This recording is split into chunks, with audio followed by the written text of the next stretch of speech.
Together, growing in faith, changing communities. Ngegama likayise benendodana nomoya ocebileyo. We are reflecting on the book of Ruth, chapter 1, from verses 1 to 10. There are certain things that I had not covered last time when I looked at this, and so I want to look at those and finish off this beautiful chapter, rather this beautiful short pericope that I had chosen to reflect upon. There's one thing that I want us to look into, is that when Elimelech, the husband of Ruth, died, she was left with two sons who had already been married to these two beautiful women, Oprah and as well as Naomi. So she had lost a husband. So she was now a widow who had lost her husband, a long companion. And now she was meant to look after her own children and to love them as much as she loves her daughters-in-laws. And then she also lost two sons. When she lost her two sons, Shiloh and Mahlon, she was then left with these two women. And it was just the mother-in-law and the two daughters-in-law. And it was just them. And that's what I probably want to talk about. Did she get enough time to heal from the loss of her husband? And the author, the way the author tells the story, it's like it happens one after the other. And so I'm tempted to think that she possibly did not get enough time to heal. But also then I'm able to say to myself, do we ever really get enough time to heal? Write that down. Do we ever really get enough time to heal? Do we ever really get enough time to heal? Make that a thought for the day. Do we ever really get enough time to heal? And my answer is no. Do we ever get enough time to heal? Because it's you know, when somebody has lost someone, we always say, oh, don't worry, but with time you will heal. Give it time, they will heal. Do we ever really get enough time to heal? And my suspicion is no. And I'm hoping that we can allow people time to come to terms with the loss. You know, someone who's been married to the love of their life, and they lose the love of their life. And we as outsiders, we are very quick to say, I don't worry now, ayidlulisa manje, uyambambezela, ungamkhaleli, sekuthatha isikhathi eside kangaka. Do we really ever get enough time to heal? And omunye mekhuluma ukhuluma ngaye in a conversation, and abanye abantu get irritated by that, and they say, but awumphumuzi ngani mtetele. People have not healed. People have not healed. And we must be wise enough to respect that process. Because if we continue to pressure them to create this tension, they will not talk about their loss in our company, but they will express it somewhere else.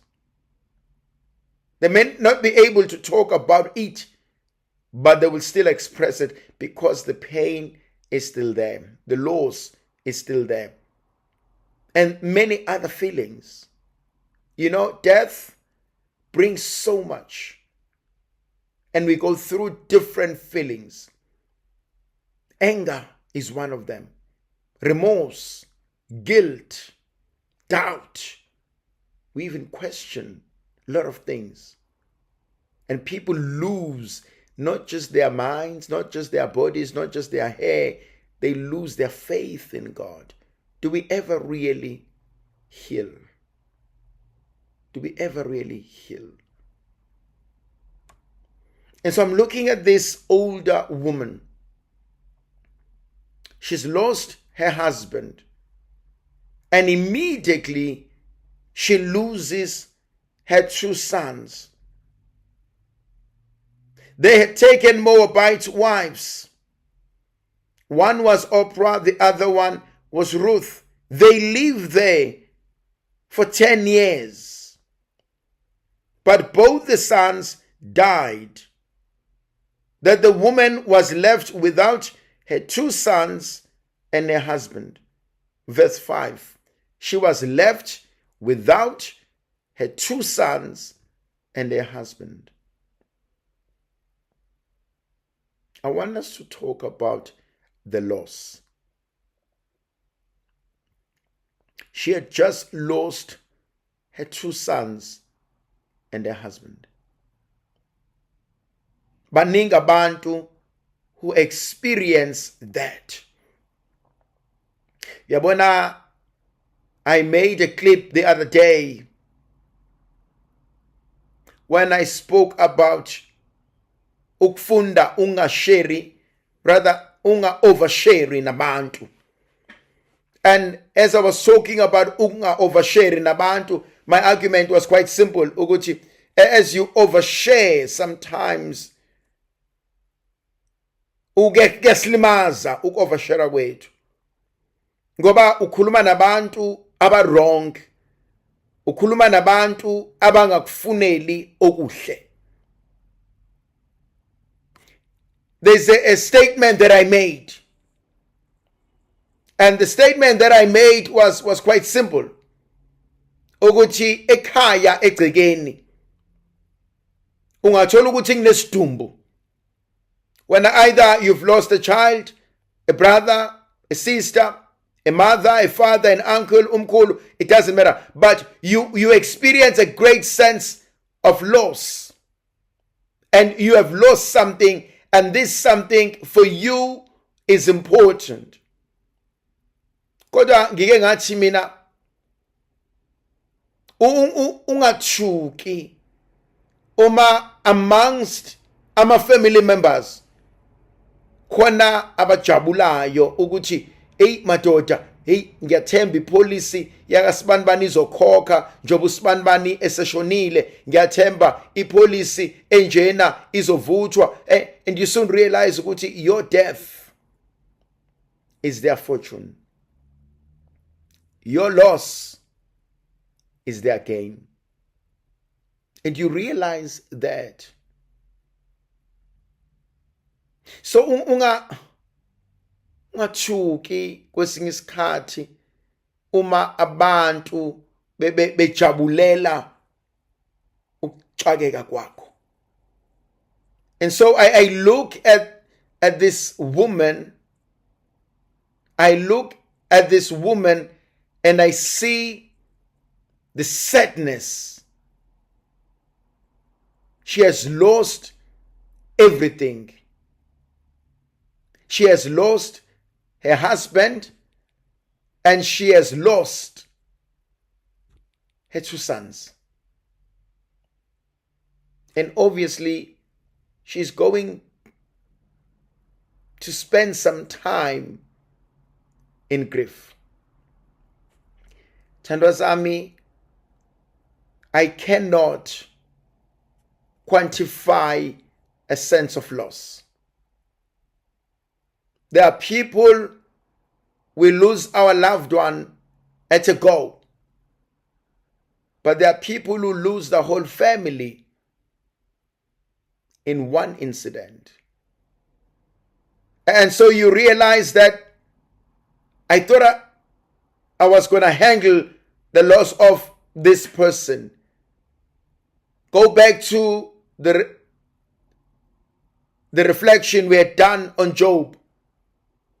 And if you have not seen this, go and you'll check it on our YouTube. And when Job had lost everything in one day, ngifuna ukuthi kwesinye isikhathi ukufa kuyinuku. ngifuna ukuthi ukufa kufika ngesikhathi esingakulindele ngaso. Ukufa kufika kusilimaze ngendlela ehlukile. Ngiyafisa ukusho lokho, and abantu deal with it differently. And kumina kubalekile to allow people to grieve in their own way. Allow people to understand their loss in their own way. Ruth chapter 1 verse 5 becomes very important to me. She lost her 2 sons and her husband. How do you deal with your loss? What have you lost empilweni? Kubuhlungu ukushonelwa abantu abathandayo.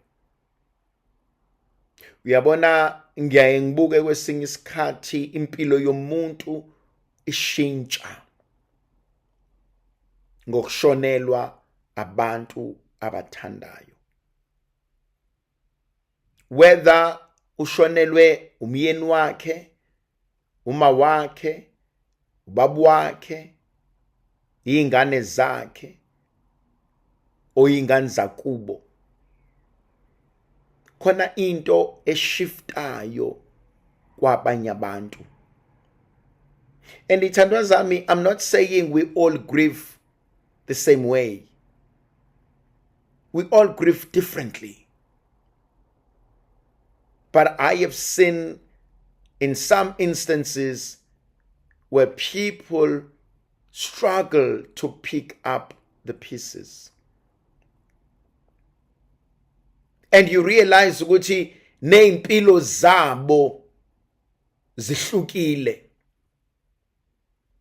And you realize ukuthi izinto ngokwenzeka kwazo ziyahluka.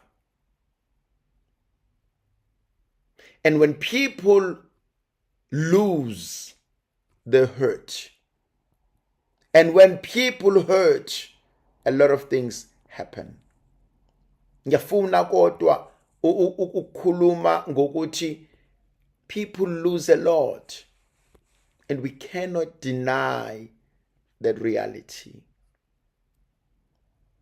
And we have to sit with the truth ukuthi abantu bakaNkulunkulu balimele.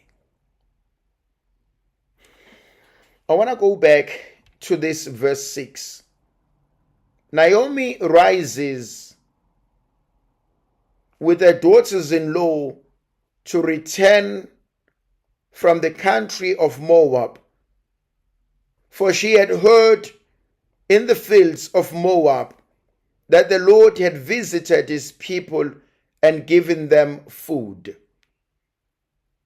She now wants to go from this famine. She wants to go and find something for herself and her daughters. And mhlambe ngifuna ukukhuluma ngalokho kancane. Impilo iyashintsha. Kade nomuntu ebenisebenzisana naye. Kade unomuntu enibambisene naye. Kade unomuntu othi muxakeka naye afaka isandla. Now ithandwa zami, ikweletu ayishintshi. Izidingo ayishintshi. Kodwa usizo selishintshile. You know, I think it's even worse if kushone umuntu who was hands-on. Uma kushona umuntu obethi mekhuluma kuzwakale. Othi meyivela kube khona usizo. Ngoba sometimes ezuhlele emakhandleleni uyathatha uyabeka, uyayibuza ukuthi ngazi ukuthi sekuzokwenziwa ubani. ngazi ukuthi sekuzoba njani, ngazi ukuthi kuzoba yini. And you realize ukuthi the pain and the struggle is not just for this week, but it's going to be for years. Ngoba lo muntu into abekade eyiyona kulomndeni angibone khona uzokwazi ungena kule gap ayivale. And so things change. Yabona khona enye into ebuhlungu. Uthola ukuthi engike ngayisho le uxakekile. Under normal circumstances, you will pick up the phone and call your mom, or you will call your dad, or you will call ubhuti omdala noma usisi omdala or whoever, and somehow they understood you. And somehow every time ukhuluma nabo, they got you. Sasingekho isidingo so ukuthi lokhu explain izinto, they just got you. And now sewufonela bani? Ubani osukwazi ukumxoxela izinto ezimnandi nezibalekile empilweni yakho? I once shared the story of this young beautiful woman who had lost a beautiful mother, and she says to me, I've just finished and I'm graduating. I'm supposed to be excited, but I'm not. Because all along, I wanted to share this day with my mother. I wanted to share this day with my mother. Uma wengakazi aligibela ibhanoyi, kodwa I had made a promise ukuthi ngosuku engigraduate ngalo uma ngomkhuphula ngebhanoyi azolala ehotela angibuke ngegraduate, because I am the only one in my family who's reached thus far. Kubuhlungu kushonela umuntu omthandayo. Ngiyibuka ipain kaNaomi. She's just lost her husband, and she's lost her 2 sons. Umuntu othi uma ngisebenza ngiyafuna ukuthi imali yami yokuqala nginikeze uma wami, ubaba wami, ugogo wami, umkhulu, umalume, aunt. Athi because if it was not for them, ngaba ngikho lana. Kubuhlungu kushonelwa umuntu omthandayo. And so Naomi says, asambeni bantabami, ngoba lana sekunendlala. God, I want to take this differently. Asambeni bantabami, ngoba lana I have bad memories. Uyamazi umuntu ukuthi makwenzeka isigameko esifana nalesi, athi ngiyasuka kule ndawo, athi ngicela ukudayisa lo muzi, ngicela ukusuka kule ndawo, athi le ndawo has bad memories for me. Worst of all, ma ukuthi umuntu wakho washona ngengozi, ma ukuthi every day udlula la ashonela khona. It's a terrible reminder for some people. Worst of all, ma ukuthi wahlaselwa abantu ekhaya kwakho. It's a terrible reminder every day, ngoba ingqondo yakhe yakhumbula ukuthi wayidindilizela igazi lakhe laligijima la. Yabona sithandwa zami, kwesinye isikhathi kubuhlungu uma umuntu wakini noma wakho eshonela phambi kwakho. Omunye athi wayigonwe yimina, omunye athi wavalwa yimina amehlo, omunye athi they took their last breath. phambi kwami. Omunye athi wayikhala ethi uyesaba. Wayikhala ethi bayamshaya. Wayikhala engibamba ethi akafuna ukufa, akazi yena uzoyapi. You know the sad part? We never forget. And very few ever heal out of that moment. And so it makes sense kumina uma uNaomi ethi ngicela ukuhamba kule ndawo. Ngoba le ndawo has memories engafuni ukwakhumbula. Omunye athi ngiyawudayisa lo muzi, ngawuthengelwa ubabwenu. But every time uyangihlukumeza, ngawakhela ubabwenu, sasinama plans ngawo. Omunye umuntu awakho umuzi wakhe angahlali kuwona, ashone engahlalanga kuwona. Umuzi omunye umuntu athi ngeke ngikwazi ukuhlala la. Not because I don't want it. Thandwa zami, I go back to that word for the day. Do we ever really heal? I don't think so. You know, there are people who've lost their loved ones for years and they've never really healed. They've never really gone beyond that. They could sit down and they can tell you, ukuthi mina, I lost my loved one. I lost everything. And I've never really healed. I've never really got to understand kwenzakalani. And so I look at Naomi othi ngiyasuka mina manje la. Rather yes, Naomi ethi I cannot sit in this place ngoba ubuhlungu obungizwise bona buyangilimaza. But then I also see other thing. Omunye umuntu athi angikwazi ukusuka, especially abantu abadala. Yabona khona into eyenzekayo when it comes to death. Ubobona ma ukuthi uma washonela ubaba and ubaba simngcwabe egcekeni ekhaya.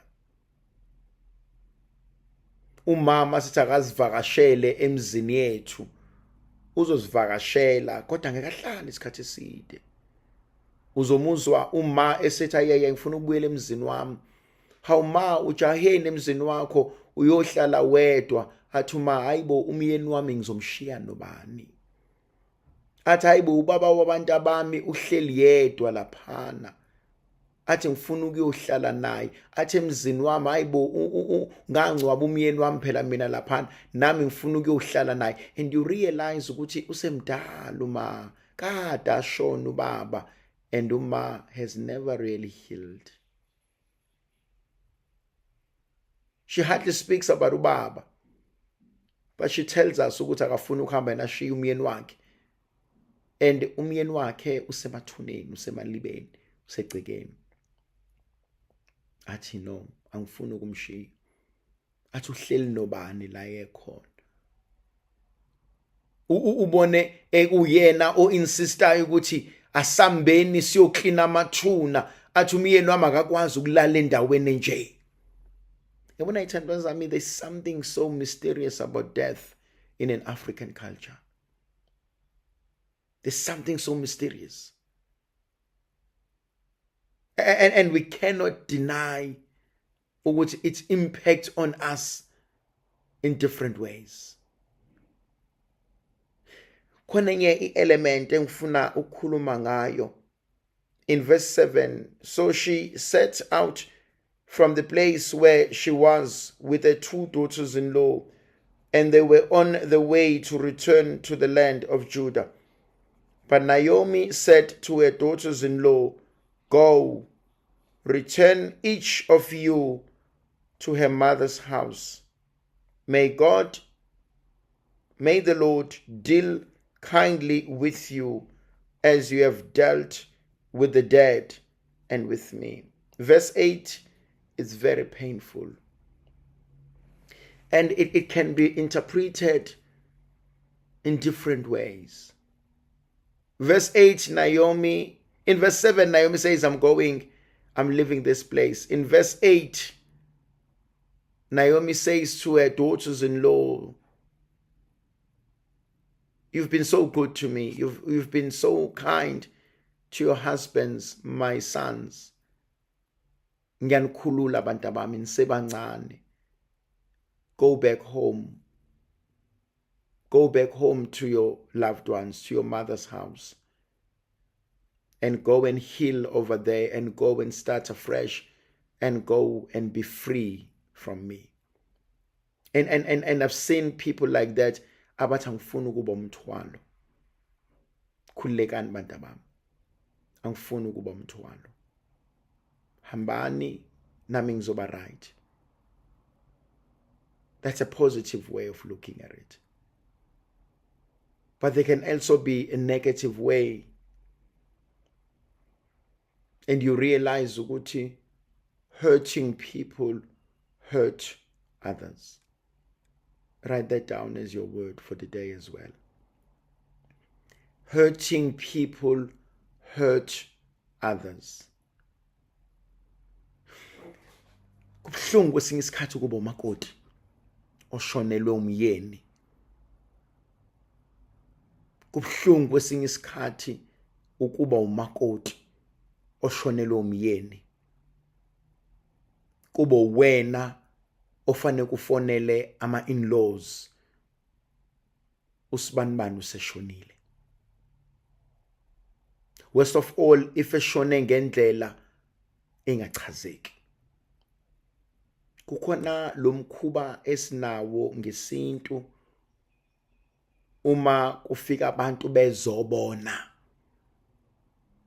I think that's one of the most painful experiences, coming to death.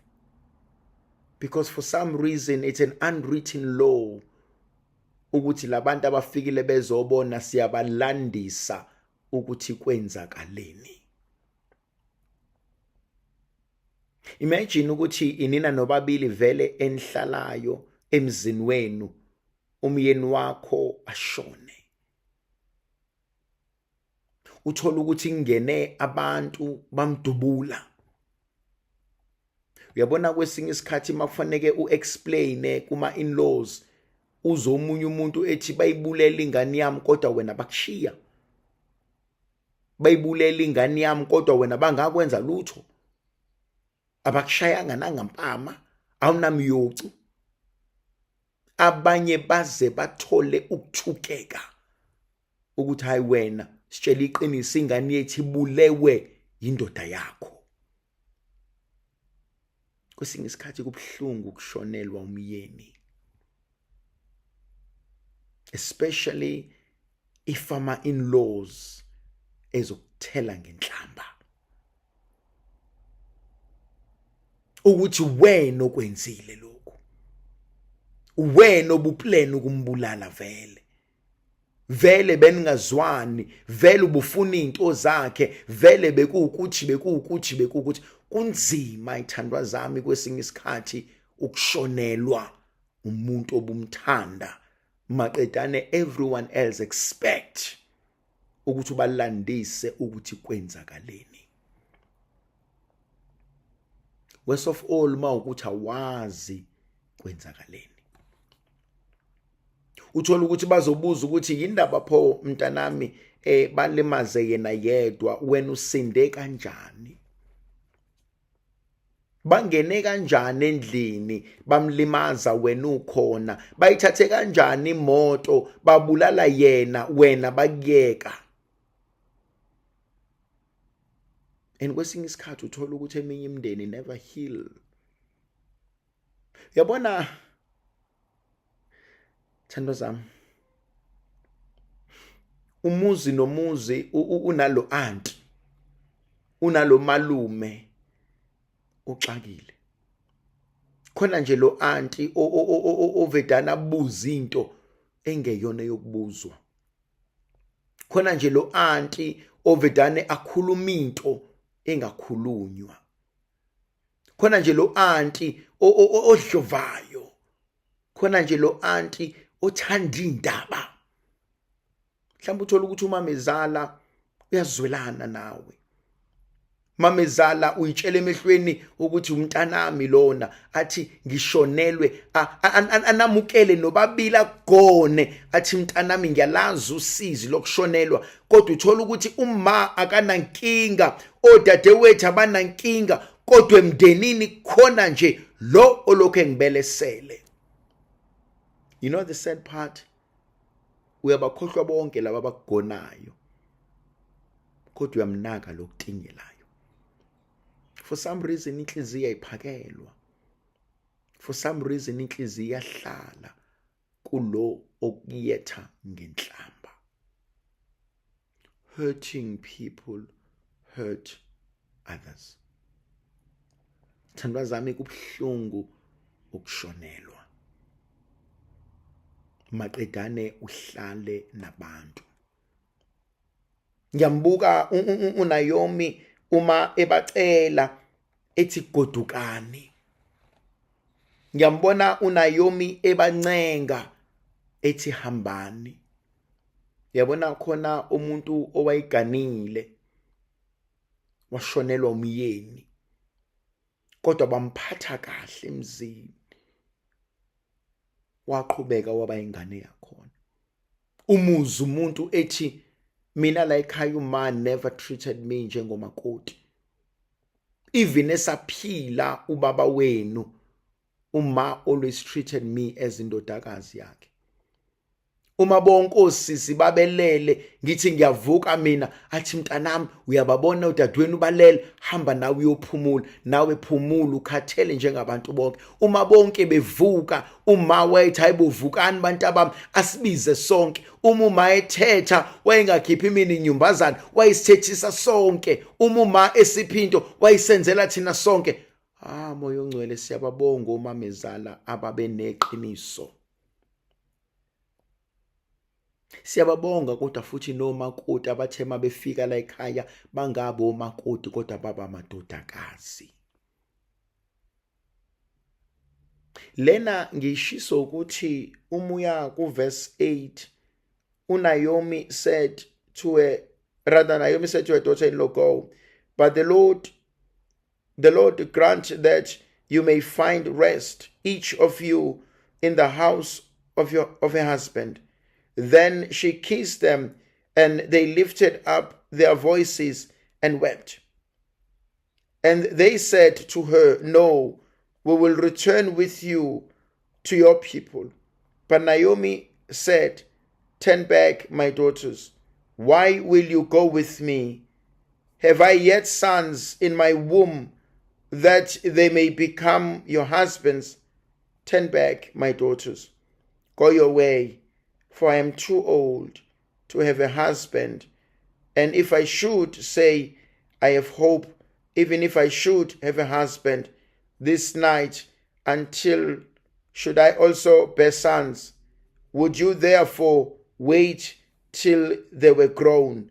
Would you therefore refrain from marrying? No, my daughters, for it is exceedingly bitter to me for your sake that the hand of the Lord has gone out against me. Ngithanda lento eshiwo uNaomi. Uthi uNaomi godukani. Bathi abantwana asikwazi. Athi uNaomi, even though ngithi ngibuyela nane emuva, sengigugile ukuthola umyeni. Athi omunye, how can? Athi omunye, ngiyacela nigoduke ngoba noma ngathiwa ngithola umyeni manje, I can never have sons. Even if I do have sons, will you wait? I cannot ask that of you. Don't forget, the name Naomi means sweetness, but she says life has been bitter. Bantu bami, noma ngathi uNkulunkulu uyangibusisa ngamadodana, nizolinda yini nize niwashade? I can't accept that. Ngimbuka lo mama ekhipha okusenhlizweni kubantwana bakhe. Uthi I will not expect it even ey'nganeni ey'gudle kwesami isibeletho. How can I expect it of you? I cannot expect it. Bakhona abanye abantu uNkulunkulu abanikeza umusa. Bakhona abanye abantu uNkulunkulu abanikeza inkonzo yeqiniso. Ukuthi abantu abami, I can't expect that of you. Ngicela ukukukhulula. And I'm not denying khona abanye abazali who struggle with that. Uthola ukuthi umntanakhe washona, but babesabancane. But she cannot let go of her daughter-in-law. For some reason or the other, she just struggles. She struggles with that. She hangs on because you are a reminder to me of my son. You are a reminder to me of my daughter. I struggle ukuthi kulungile mkhwenyana, hamba uthatha omunye umakoti. Kulungile mntanami, hamba ogana futhi usayingane. Ukufa kuyinuku ithandwa zami, ukufa kubuhlungu. And I don't think you can plan it. Okwamanje singakhuluma mawukuthi akakenzeki kuwena manihleli nomngani wakho nomyeni wakho nonkosikazi wakho and nixoxe ukuthi uyokwenza njani. Athi omunye hayi mina masushonile, hayi mina ngiyakukhulula, hamba oshada, hayi mina ngiyakukhulula enza ukuthi. Athi omunye hey ungalokothi. But we can sit and joke about it and talk about it. But masekwenzeka, I think it's a different story. Because masekwenzeka, it's no longer an option, it's a reality. And so you soon realize ukuthi inzima impilo. Khona ezinye izinto ezenzeka empilweni esingayiplananga.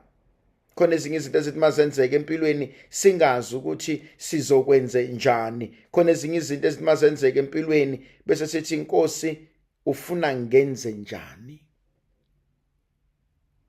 They all, in verse 14, they all lifted up their voices and they wept again. And Oprah kissed her mother-in-law, but Ruth clung to her. Oprah said, kulungile ma, ngiyakuthanda, goodbye, let me go home to my mother. That's what Oprah said. She said, Mom, ngiyakuthanda, let me go home to my mother's house. But for Ruth, she cried and she clung to her mother. She just clung to her mother. She couldn't let go. And she said, see, your sister-in-law has gone. She's gone back to her people and to her gods. Return after your own sister-in-law. But Ruth said, do not urge me to leave you or to return from following you. For where you go, I will go. Where you lodge, I will lodge. Your people shall be my people. Your God will be my God. Listen to that verse 16. Don't beg me to leave you.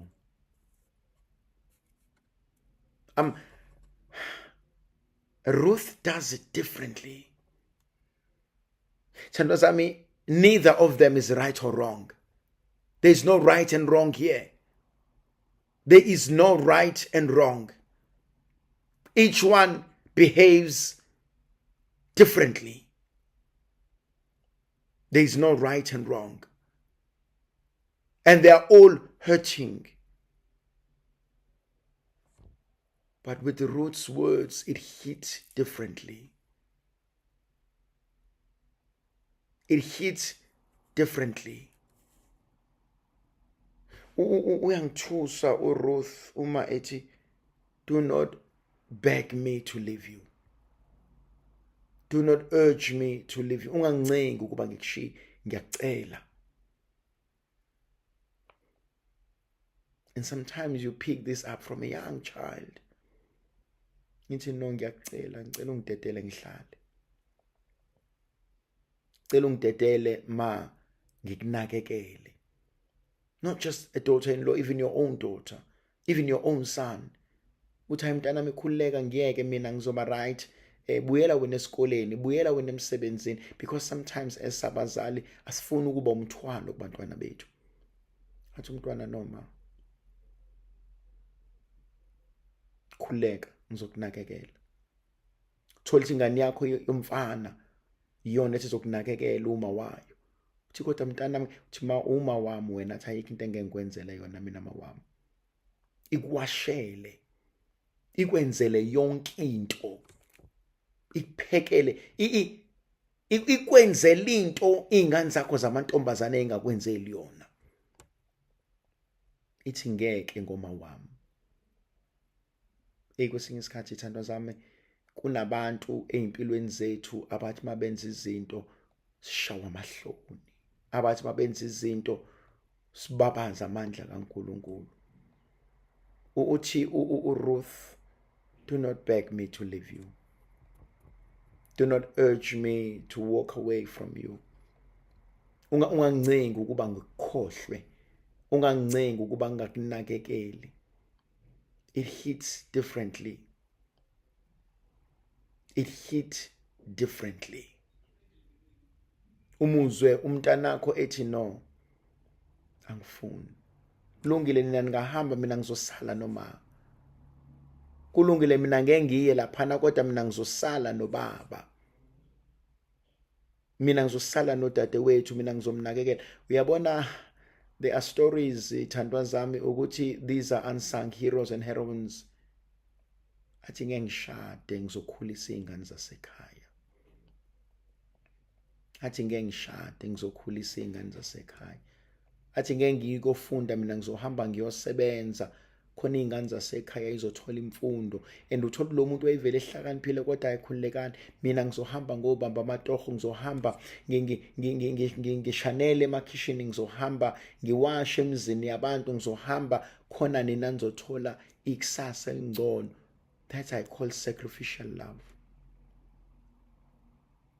Komunye umuzwe ethi ngeke ngisagana mina, angifuni umuntu ozohlukumeza izingane zomyeni wami. Ngeke ngisaganwa mina, angifuni umuntu ozofika azohlukumeza izingane zankosikazi wami. Athi ngizohlala, athi ngiyekeni, athi don't beg me. Uthola ukuthi everyone else in the family uthi sibanibani ithola omunye unkosikazi khona ezokusiza. Athi angifuni umuntu ohlukumeza izingane zami.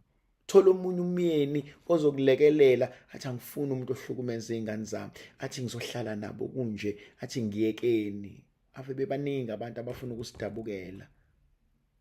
Athi ngiyekeni. Don't beg me to do this. Ngiyekeni ngizohlala nabo benje. Angithinta mina lo ntombazana. Thi ngicela ningiyeke. But also usho something uthi, for where you go I will go, where you lodge I will lodge. At your people shall be my people, at your God shall be my God. Angifuni ukukhuluma kakhulu lapho. Athi kodwa your people shall be my people. Angibazi kodwa ngizobazi ngenxa yakho. Angibazi kodwa mase ngifikile wathi laba ngizobazi ngenxa yakho. Athi your people shall be my people. Athi your God shall be my God. Athi where you die, I also want to be buried too. Where you die, I will die, and there will I be buried. May the Lord do so to me, and more also, if anything but death parts me from you. Masingahlukaniswa ilutho. And when Naomi saw that she was determined to go with her, she said no more. Besiswela leyo nkonzo. Athi uRuth angikwazi ukukushiya. Athi angikwazi ukudedela isimo sisilimaze. I want to pray for those who are struggling, who are mourning, who are grieving. I acknowledge your loss. I acknowledge your pain. God, with everything you've gone through, sengathi uNkulunkulu womusa ngaba nawe. Sengathi uNkulunkulu womusa ngakunikeza injabulo yaphakade. Sengathi uNkulunkulu womusa angakuthwala, akuthwalise, akuthwalele. Kwesinye isikhathi thina njengabantu ngeke sazi, ngeke siqonde, and lendlela uzoyihamba wedwa. Singaba khona eduze kwakho, kodwa uzoyihamba wedwa. Yena onguyise benendodana nomoya ocwebileyo. Amen.